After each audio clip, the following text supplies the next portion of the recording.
You talk about the crash of 2010. What's that about? Well, all this bailout and stimulus is going to be running out. We had the cash for clunkers. We've had all this real estate boost with the tax credits. We've had the stimulus. We had TARP.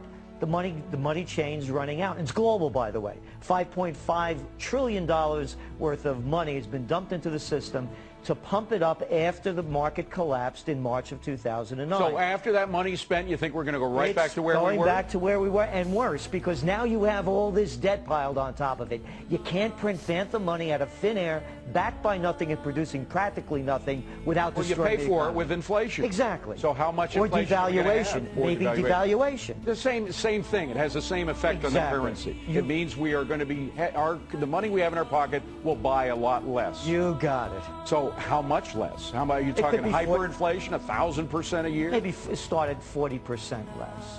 40%. And that's what we're looking at. Well, what is that going to lead to in our society? The greatest depression that's coming along the line. Go back to the Great Depression. I'll tell you why it's worse. Back then, the government had trade surpluses. We had balanced trade. We didn't have negative. We were in the positive. The consumer wasn't $14 trillion worth of debt.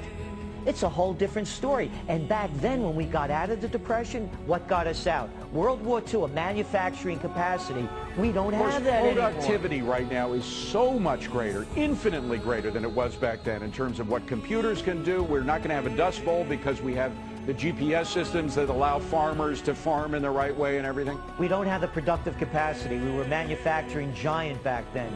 Now everything is coming from somewhere else. So we rebuilt the world during the war and after the war. But that's only a problem if we have protectionism, which you say we are going to start to have. It's already happening. We see tariffs on Chinese tires, on tubing.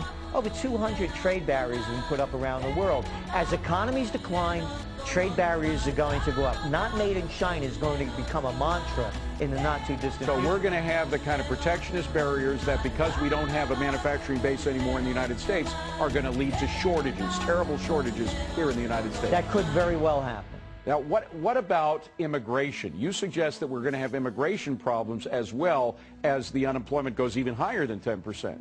Again, a global issue, whether it's Italy, Spain, you name the country, the U.S., here's the numbers. It took 100,000 years to put 1.5 billion people on the planet in 1900. We've added 5 billion people. So during times of economic boom, you bring in cheap labor. Now it's economic bust. They want the labor to go home. So you're going to see anti-immigration become a major political issue worldwide in the developed nations, and also the genesis of a new third party in America. Which party will that be?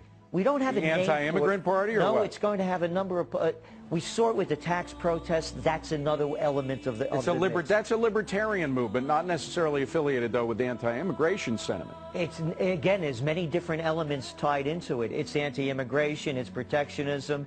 It's against big corporate. It's against foreign entanglements. It's against the Fed. It's against taxation without representation. So we are going to have a real third party that is going to be a contender with the Republicans and the Democrats. We believe so. And just for a little track record, I came out with a book, Trend Tracking, back in 1988.